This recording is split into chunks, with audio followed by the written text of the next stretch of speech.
Hi guys!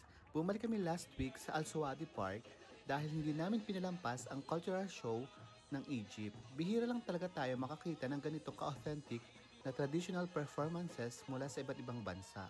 Lalo na ito yung pinagmamalaki ng Egypt. From their music, sayaw, hanggang sa mga colorful at super bigat na costumes. Ramdam mo yung richness ng kanilang history at culture.